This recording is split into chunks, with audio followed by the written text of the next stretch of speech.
ಸ್ನೇಹಿತರೆ ನಮಸ್ಕಾರ. ಇದೇ ಭಾನುವಾರ ದೇಶದಾದ್ಯಂತ ಒಂದು ವಿಶೇಷವಾದಂಥ ಕ್ಷಣ ಸಂಭವಿಸಲಿದೆ.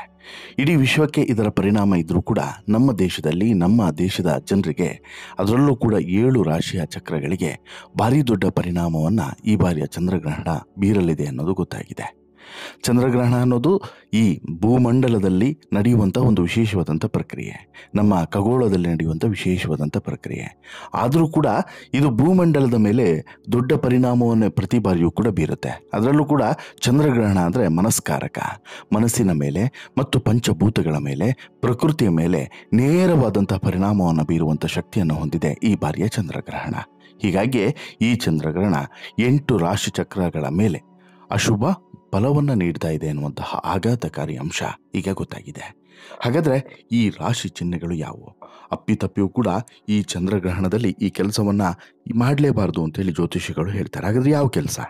ಈ ಬಾರಿಯ ಚಂದ್ರಗ್ರಹಣ ಎಷ್ಟು ಡೇಂಜರ್ ಎಲ್ಲವನ್ನು ಕೂಡ ನೋಡ್ತಾ ಹೋಗೋಣ. ನೀವು ಇನ್ನೂ ಕೂಡ ನಮ್ಮ ಚಾನಲನ್ನು ಸಬ್ಸ್ಕ್ರೈಬ್ ಮಾಡಿಲ್ಲ ಅಂದರೆ ದಯವಿಟ್ಟು ಕೂಡಲೇ ಸಬ್ಸ್ಕ್ರೈಬ್ ಮಾಡಿ ಸ್ನೇಹಿತರೆ. ನೋಡಿ, ಈ ಬಾರಿ ಅಕ್ಷರಶಃ ಇಡೀ ಜಗತ್ತಿಗೆ ಒಂದಾದ್ಮೇಲೊಂದು ವಿಘ್ನಗಳು ಎದುರಾಗ್ತಾನೆ ಇದ್ದಾವೆ.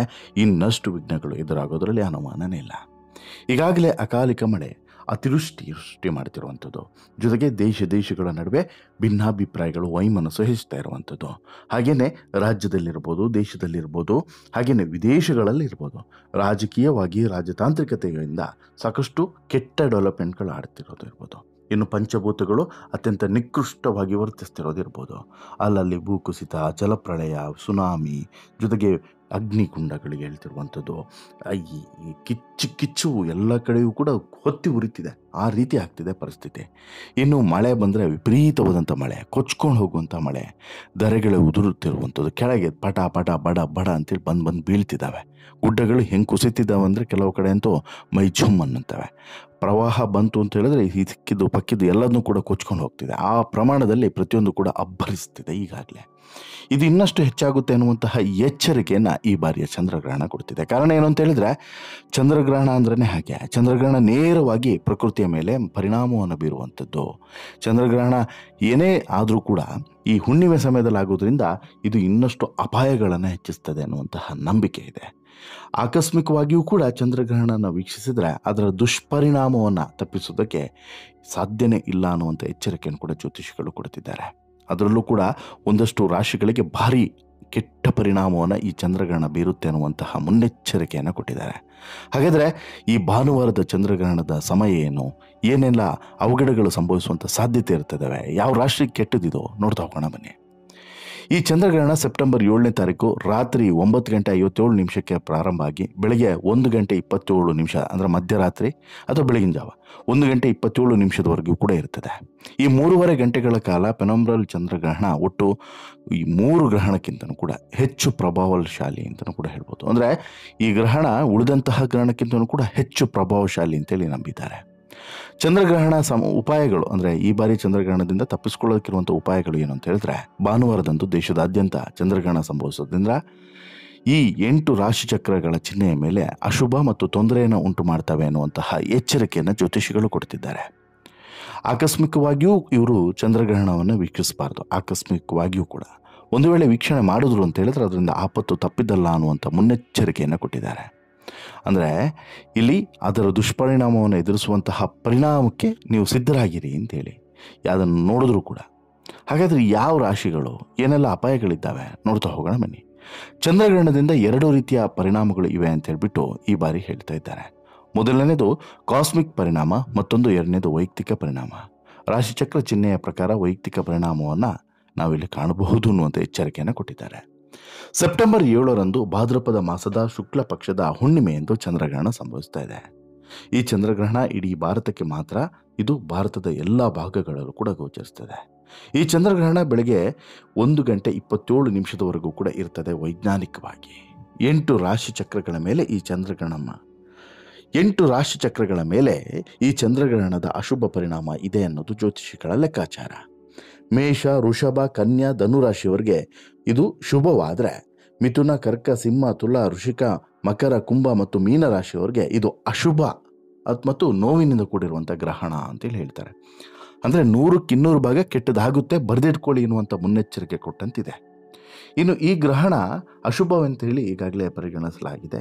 ಈ ರಾಶಿಚಕ್ರಗಳು ಯಾರ ಮೇಲೆ ಅಶುಭ ಪರಿಣಾಮ ಇದೆ ನೋಡಿ, ನಾನು ಹೇಳಿದಲ್ಲ ಇಷ್ಟು ರಾಶಿಗಳು ಯಾವುದ್ಯಾವುದು ಇನ್ನೊಮ್ಮೆ ಹೇಳ್ತೀನಿ, ನೋಟ್ ಮಾಡ್ಕೊಳ್ಳಿ. ಮಿಥುನ, ಕರ್ಕ, ಸಿಂಹ, ತುಲಾ, ವೃಶ್ಚಿಕ, ಮಕರ, ಕುಂಭ, ಮೀನ, ಇಷ್ಟು ರಾಶಿಯ ಮೇಲೆ ಇದು ಅಶುಭ ಪರಿಣಾಮವನ್ನು ಬೀರ್ತದೆ ಅಂತೇಳಿ.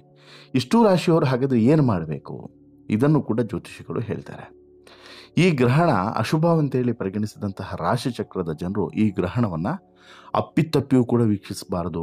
ಅಪ್ಪಿತಪ್ಪಿಯೂ ಕೂಡ ಯಾರಾದರೂ ಈ ಚಂದ್ರಗ್ರಹಣವನ್ನು ತಪ್ಪಾಗಿ ಅಥವಾ ತಿಳಿಯದೆ ನೋಡಿದರೂ ಕೂಡ ಗ್ರಹಣ ಮುಗಿದ ನಂತರ ಸ್ನಾನವನ್ನು ಮಾಡಿ ಸ್ವಚ್ಛವಾದಂಥ ಬಟ್ಟೆಯನ್ನು ಧರಿಸಿ, ನಂತರ ಒಂದು ಬಟ್ಟಲಿನಲ್ಲಿ ಅಕ್ಕಿಯನ್ನು ತೆಗೆದುಕೊಂಡು ಹೋಗಿ, ನಂತರ ಅದರಲ್ಲಿ ಬೆಳ್ಳಿ, ಚಿನ್ನ, ಕಬ್ಬಿಣ ಅಥವಾ ತಾಮ್ರದಿಂದ ತಯಾರಿಸಿ ಹಾವಿನ ಆಕಾರದ ವಸ್ತುವನ್ನು ಹಾಕಿ ದಾನ ಮಾಡಿ.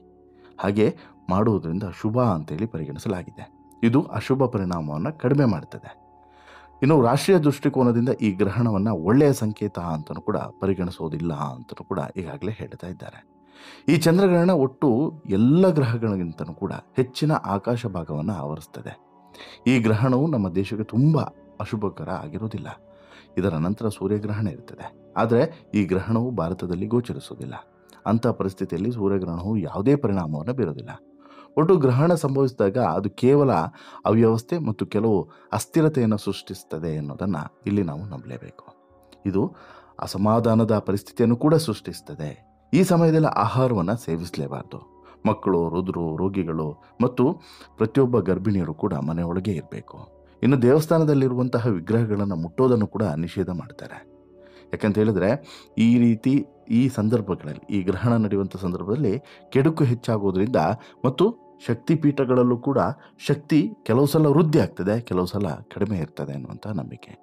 ಇನ್ನೂ ಒಂದು ನಂಬಿಕೆ ಇದೆ, ಈ ಸಂದರ್ಭದಲ್ಲಿ ಜಪ ತಪಗಳನ್ನು ಮಾಡೋದ್ರಿಂದ 7 ಪಟ್ಟು ಲಾಭ ಆಗ್ತದೆ ಅನ್ನುವಂಥ ನಂಬಿಕೆಯೂ ಕೂಡ ಇದೆ. ಎಷ್ಟು? 7 ಪಟ್ಟು ಲಾಭ ಅನ್ನುವಂಥ ನಂಬಿಕೆ ಇದೆ. ಒಟ್ಟಿನಲ್ಲಿ 9-9:30 ಬೆಳಗಿನ ಜಾವ 1-1:30ವರೆಗೆ, ಅಂದರೆ ಮಧ್ಯರಾತ್ರಿ 1-1:30ವರೆಗೆ ಏನೂ ಕೂಡ ಮಾಡೋದು ಬೇಡ ಅನ್ನುವಂಥದ್ದು ಜ್ಯೋತಿಷಿಗಳ ಒಂದು ಮುನ್ನೆಚ್ಚರಿಕೆ. ಇನ್ನು ಸಹಜವಾಗಿ ಇದು ಪ್ರಕೃತಿಯ ಮೇಲೆ ತುಂಬ ಕೆಟ್ಟ ಪರಿಣಾಮವನ್ನು ಬೀರ್ತದೆ. ಯಾಕಂತ ಹೇಳಿದ್ರೆ ಚಂದ್ರಗ್ರಹಣನೇ ಹಾಗೆ ರೀ, ತುಂಬ ಕೆಟ್ಟ ಪರಿಣಾಮವನ್ನು ಬೀರ್ತದೆ ಅಂತೇಳಿ ನಂಬಲಾಗಿದೆ. ಅದರಲ್ಲೂ ಕೂಡ ಅಪಾಯ ಇರುವಂಥ ರಾಶಿ ನಿಮ್ಮದಾಗಿದ್ದರೆ ದಯವಿಟ್ಟು ಅದಕ್ಕೆ ಬೇಕಾದಂಥ ಪರಿಹಾರಗಳನ್ನು ಮಾಡ್ಕೊಳ್ಳಿ. ತುಂಬ ಎಚ್ಚರಿಕೆಯಿಂದೇರಿ ಸೂಕ್ತ ದೇವಸ್ಥಾನಕ್ಕೆ ಹೋಗಿ ನೀವು ನಂಬುವಂಥ ದೇವರಿಗೆ ಕೈ ಮುಗಿದು ಪ್ರಾರ್ಥನೆ ಮಾಡ್ಕೊಳ್ಳಿ ಅಂತೇಳಿ ಜ್ಯೋತಿಷಿಗಳು ಹೇಳ್ತಾ ಇದ್ರೆ, ವಿಜ್ಞಾನಿಗಳು ಮಾತ್ರ ಇದ್ಯಾವುದನ್ನು ಕೂಡ ಒಪ್ಪಲ್ಲ. ಯಾವತ್ತೂ ಕೂಡ ಅವರು ಒಪ್ಪಲಿಲ್ಲ, ಇವತ್ತಿಗೂ ಕೂಡ ಒಪ್ಪಲ್ಲ. ಸರ್, ಇದೊಂದು ಸಿಂಪಲ್ ಪ್ರಕ್ರಿಯೆ, ನಮ್ಮ ಭೂಮಂಡಲದ ಸುತ್ತ ನಡೆಯುವಂತಹ ಸಹಜವಾದಂಥ ಪ್ರಕ್ರಿಯೆ. ಗ್ರಹಗಳ ನಡುವೆ ಸಹಜವಾಗಿ ಆ ಪರಿಚಲನೆ ನಡೆಯುವಂಥ ಸಂದರ್ಭದಲ್ಲಿ ನಿರ್ಮಾಣ ಆಗುವಂಥ ಪ್ರಕ್ರಿಯೆ ಇದು. ನೆರಳು ಮತ್ತು ಬೆಳಕಿನ ಆಟ, ಅದನ್ನು ಹೊರತುಪಡಿಸಿ ಬೇರೆ ಏನೂ ಕೂಡ ಇಲ್ಲ. ಆ ರಾಶಿ ಮೇಲೆ ಪರಿಣಾಮ, ಇದ್ರ ಮೇಲೆ ಪರಿಣಾಮ, ಅದ್ರ ಮೇಲೆ ಪರಿಣಾಮ ಖಂಡಿತವಾಗ್ಲೂ ಕೂಡ ಇಲ್ಲ. ಈ ಸಂದರ್ಭದಲ್ಲಿ ಸ್ವಲ್ಪ ಭೌಗೋಳಿಕವಾಗಿ ಕೆಲವೊಂದಷ್ಟು ಬದಲಾವಣೆಯನ್ನು ನಾವು ನಿರೀಕ್ಷೆ ಮಾಡ್ಬೋದು. ಅದನ್ನು ಹೊರತುಪಡಿಸಿ ಬೇರೆ ಏನೂ ಕೂಡ ಕೆಟ್ಟದಾಗೋದಿಲ್ಲ ಅಂತಲೂ ಕೂಡ ಹೇಳ್ತಾರೆ.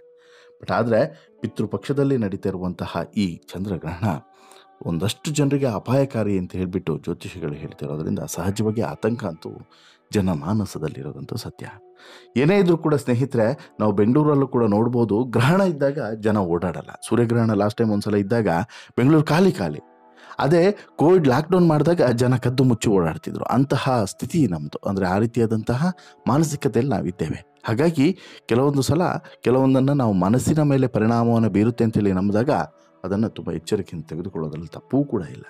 ವಾಟೆವರ್, ಚಂದ್ರಗ್ರಹಣದಿಂದ ಅಂತಹ ಅಪಾಯ ಏನೂ ಇಲ್ಲ. ಬಟ್ ಹಾಗಂದ ಮಾತ್ರಕ್ಕೆ ಅಹಂಕಾರದ ವರ್ತನೆ ಬೇಡ, ಎಚ್ಚರಿಕೆಯಿಂದ ಇರೋದು ಒಳ್ಳೆಯದು. ಜೊತೆಗೆ ಅಶುಭ ಫಲ ಇರುವಂಥ ರಾಶಿಯವರು ಕೂಡ ಎಚ್ಚರಿಕೆಯಿಂದ ನಡೆದುಕೊಳ್ಳಿ. ಬರಿಗಣ್ಣಿನಿಂದ ಚಂದ್ರಗ್ರಹಣವನ್ನು ನೋಡೋಕೆ ಹೋಗಬೇಡಿ. ನೋಡದೇ ಇರೋದೇ ಬೆಟರ್ ಅಂತೇಳಿ ಅನಿಸುತ್ತೆ. ನಂತರ ಈ ಗ್ರಹಣದ ನಂತರ ಏನೆಲ್ಲ ನೀವು ಮಾಡಬೇಕು, ಸ್ನಾನ ಮಾಡಿ ಇನ್ನೊಂದು ಮತ್ತೊಂದು ಪೂಜೆ ಪುನಸ್ಕಾರಗಳನ್ನು ಮಾಡೋದೇನಿದೆ ಅದು ಸೋಮವಾರ ಬೆಳಗಿನ ಜಾವ ಮಾಡ್ಕೊಳ್ಳಿ ಆರಾಮಲ್ಲಿ ಅಂತಲೂ ಕೂಡ ಇಲ್ಲಿ ಕೆಲವರು ಸಲಹೆಯನ್ನು ಕೊಡ್ತಾ ಇದ್ದಾರೆ. ಒಟ್ಟಿನಲ್ಲಿ ನಿಮ್ಮ ರಾಶಿ ಯಾವುದು, ನಿಮ್ಮ ರಾಶಿಗೆ ಇದು ಶುಭನ ಅಶುಭನ, ದಯವಿಟ್ಟು ನಿಮ್ಮ ಅಭಿಪ್ರಾಯನ ಕಮೆಂಟ್ ಮಾಡಿ ತಿಳಿಸಿ. ಇದಕ್ಕೆ ಈ ಸ್ಟೋರಿ ಇಷ್ಟ ಆಯಿತು ಅಂತ ಹೇಳಿದ್ರೆ ಲೈಕ್ ಮಾಡಿ, ಶೇರ್ ಮಾಡಿ, ಚಾನಲ್ಗೆ ಸಬ್ಸ್ಕ್ರೈಬ್ ಆಗೋದನ್ನು ಮರಿಬೇಡಿ. ಧನ್ಯವಾದ.